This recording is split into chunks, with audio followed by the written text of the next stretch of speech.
I was raised in a very conservative household. I married my ex-wife when we were only 21 and had our daughter and son immediately. 3 years ago, my daughter said she was dating a black dude. I was vehemently against it and told her she was not allowed to date him. She didn't listen, and her mother was on her side. We had lots of arguments, and I disowned her, which caused a rift in my marriage, and I asked my ex-wife to choose between her and me. She told her that she chose her. I packed my bag that day and left. My friends stopped talking to me, and so did my coworkers. I was like, screw it, I'm done. I got divorced and moved to another state, leaving all behind. Then I met my current girlfriend. She's Latina, and she was my landlady. We didn't interact that much initially, except for pleasantries, but with time, we started interacting more. She learned about my cooking habits. Basically, I don't know how to cook. I never learned. My ex used to do it. So when I found myself single, I tried to cook some chicken breast, and it turned into rubber. So I looked on the internet for what to do, and they told me to make soup. That's what I've been doing for the past few years. I just make chicken soup with lots of veggies and put rice in it. There's no way I could mess it up. So when she learned about it, she invited me to have a real dinner with her. She's an exceptional cook. That's when I started falling for her, and we started dating soon after. So I've gone through a great transformation in how I think. So a month ago, I decided to contact my daughter and tell her that I was sorry and wish her a happy life. I wrote that I had no say in whether she wanted to meet me, but if she wanted, I wanted to start over. She called me and started crying. She's 7 months pregnant, and the dude left her. She's going to be a single mother. I consoled her, and we started talking. I drove her to where I lived, and she met my girlfriend. They liked each other very much. When my ex came to know of it, she lost her crap, told me I was a hypocrite, and that I had destroyed our marriage. She's also mad at our daughter for talking to me. She said she sacrificed her marriage to support her. No one can really blame my daughter for how she's feeling. I was technically right about the dude for the wrong reasons. Ex is telling me that if I had changed my mind about the race thing, then I should have come back to her. But I love my girlfriend.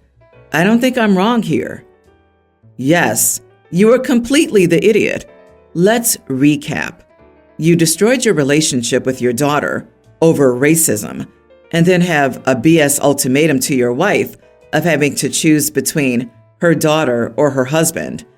A totally crappy decision, no matter who she chooses, because she either loses her husband in marriage or loses her only daughter. The only shining silver lining is that choosing her daughter was morally correct, but that was no solace given what she lost.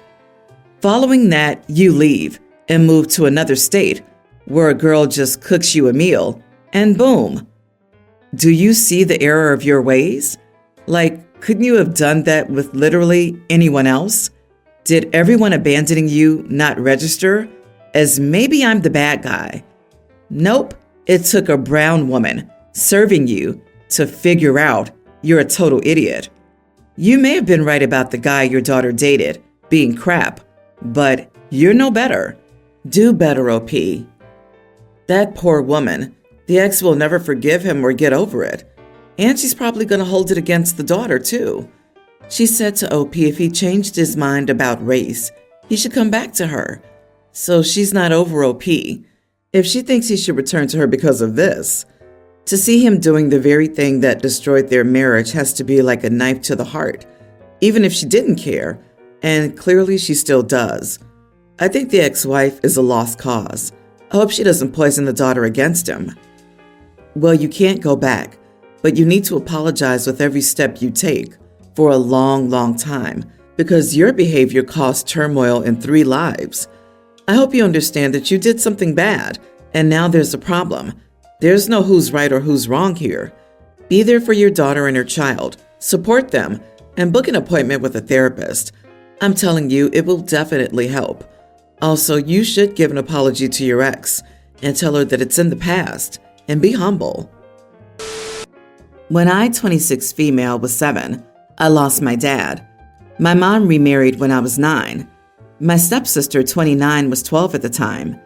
We had very different experiences with the whole blending of the families. I didn't want it to happen and wasn't exactly looking to make them my new dad and sister.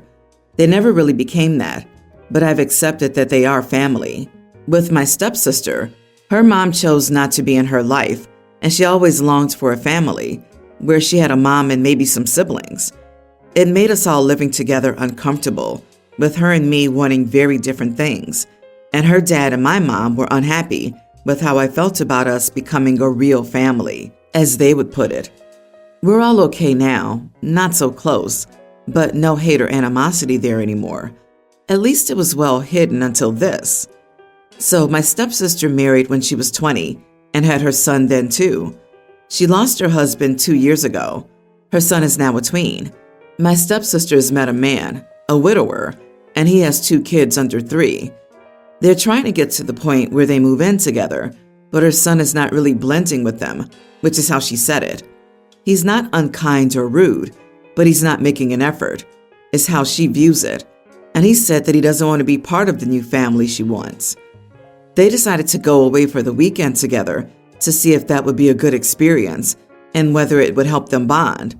She said her son ignored when the toddler wanted to hold his hand, and then he didn't want to sit with her partner, who was also looking at the stars on their first night there. He also didn't want to take photos with them all. So she decided I needed to talk to him as someone who also lost my dad. She said the adult me could give him a more mature insight into everything. I told her I would talk to him, but I wouldn't read from a script. She told me to just be honest. I did talk to her son. I assured him that his feelings were okay, that I felt the same way. I told him it was okay for his feelings to change, and I told him that mine hadn't really.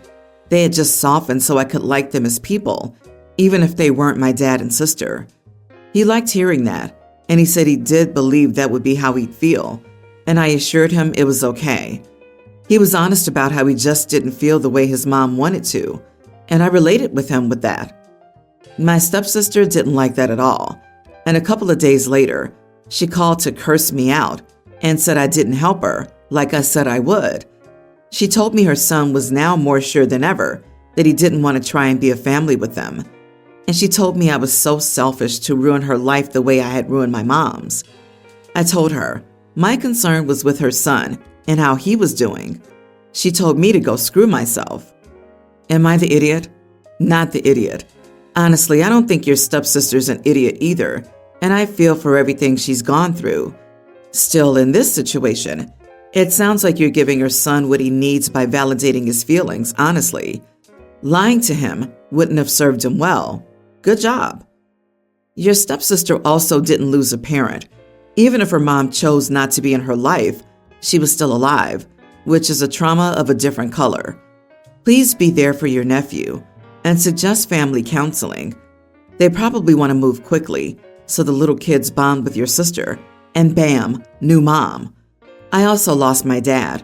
My mom also remarried 2 years later, and it was awful and just compounded the trauma.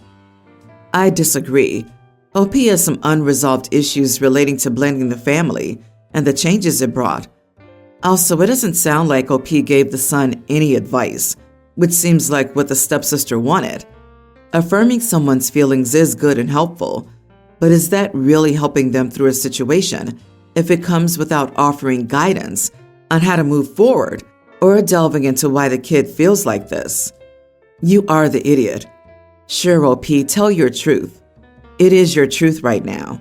But yeah, you're encouraging a kid in his negative feelings. I think the kid would have been better served talking to a family counselor, one skilled in resolving complex issues like this, rather than someone who was okay with hate or animosity, as long as it was hidden well. I'm a 25-year-old man. I have 2 sisters and 6 female cousins, all younger than me. All that to say, I'm used to being around girls and young women of all ages. I know how to treat them respectfully as equals, and to be a protective cousin or brother when needed. My wife's sister, Rachel, 28, is having some difficulty, and the family's trying to help, including by supporting her daughter, Elle, pre-tween. My in-laws had Elle over for dinner, while Rachel was at home catching up on household stuff, and my wife and I were there too. Elle kept talking about a tea party Rachel would take her to the next day. She was very excited about it, like it's all she talked about, haha. The next day, Rachel reached out in the family chat, asking if someone could take Elle because she felt sick. Everyone was working except for me, so I asked her for the information, picked up Elle, and took her. The event flyer on the door said it was for girls and their moms, grandmas, aunts, godmothers, etc. When I got there, I explained that I was standing in for her mother and asked if I could stay and participate with Ellie.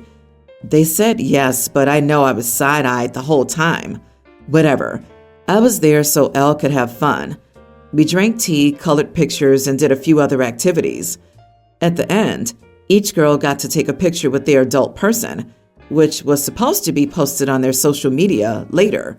So I took a picture with Elle. The next day, I went on to the group page. I had to request access to get the picture to send to Rachel. It wasn't posted with the others. I couldn't figure out who to message, so I left a comment that said, "Could I please get a picture of me and my niece? Thanks." I didn't hear anything back, so I decided to check the group again, only to find a post by one of the participants stating how uncomfortable they were with a man at the event. This was followed by comments such as, "Probably thought he could sneak into the girls' room or something. Was probably just there waiting to mansplain anything he could."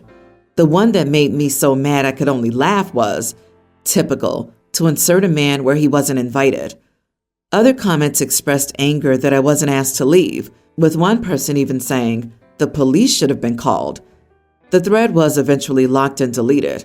I haven't looked since. I don't know any of these people. I spoke to maybe one person there, and there were more comments than there were even people in attendance. I've only told my wife about this so far, because I'm dumbfounded. But am I the idiot for simply taking my niece to an event? Yes, it was for women, but was the better alternative really to not let her participate in something she was excited about after literally driving her to it? I do plan to tell Rachel that I don't think Elle should go back there. I don't trust them not to try to ask her if she's safe or something else out of line. Rachel's not part of the group that hosted it. I think she learned of the event somewhere else. To clarify, my sister-in-law did not know this was a woman-only event. She was told about it via word of mouth, and I didn't see that information on the flyer until my niece and I were at the door. Also, there was one other man there. The person making the snacks, I believe, is an employee of the little cafe it was held at. I've seen him there before. There were 10 to 15 women at the event itself. Not the idiot. You asked permission, it was granted, and you did nothing wrong. The comments you got on that page, though, were freaking disgusting. You were a good uncle, and I commend you for doing whatever possible to give your niece an excellent time. The big factor here is that you asked if it was okay for you to stay, rather than just assuming it. Those people were out of line. Keep up being an awesome uncle, and don't let this hiccup dissuade you from being the best one you can be. As a public school teacher with a wife who works year-round, I did many things like this. I was flat out told by several mom groups that dads weren't welcome. I couldn't find a group for my kids to socialize with. I hate to say it, but I think it's a mix of things. They have uninvolved husbands and are jealous. They're there to socialize with other moms and don't want to have an awkward conversation with their husbands about a man they were talking to. Flat out misogyny involving gender roles. Heaven forbid, gasp, you were a gay or single dad who doesn't need a mom at all. The funny part is that, as a teacher, I'm used to socializing in female-dominated environments. It's sometimes even hard to small talk with random dads because I don't know a thing about sports. In today's world where near everybody's trying to fight against gender bias and becoming a more tolerant world, this is insane. I, 33 female, am currently expecting. My husband, 35, and I have been together for over a decade, and I chose to keep my maiden name when we got married several years ago. He's also respected this decision. As far as future children go, I always knew our children having his surname was important to him, and I never had an issue with this. So now I'm pregnant, and after we found out, I was excited. In my excitement and babbling about the future, I mentioned the idea of a hyphenated name, which I immediately said wouldn't be practical, as it would be too much of a mouthful. I reiterated that his last name for the baby was the plan. He balked, disgusted at the idea of a hyphenated name, and said, "Kids with hyphenated names get picked on, and they're ridiculous. The baby will have my name because that's how it is." Again, I was in support of the baby having his last name, but I was taken aback by this comment and asked, "What do you mean that's the way it is?" He said that children automatically are given their father's last names at birth, as if it's some automatic legal requirement, like someone comes to the hospital and enforces the father's last name on the birth certificate. Now I'm even more taken aback and questioning what the heck he's talking about. I do not like this. He escalated further about men who have children without their last names being schmucks, etc. I'm fully stunned at this point. He has no explanation for the statement he made about fathers' names being automatically enforced by nameless, faceless entities on families at hospitals, and switched to saying, "Come on, you know this has always been important to me," which I feel is contradictory to the bizarre claim of legal enforcement. I went from having no issue with giving our child his surname to having an issue with it, as I'm upset with what I perceive to be entitlement. And even though I don't want a hyphenated name, I was still upset about him being so disgusted with the idea of my surname being included.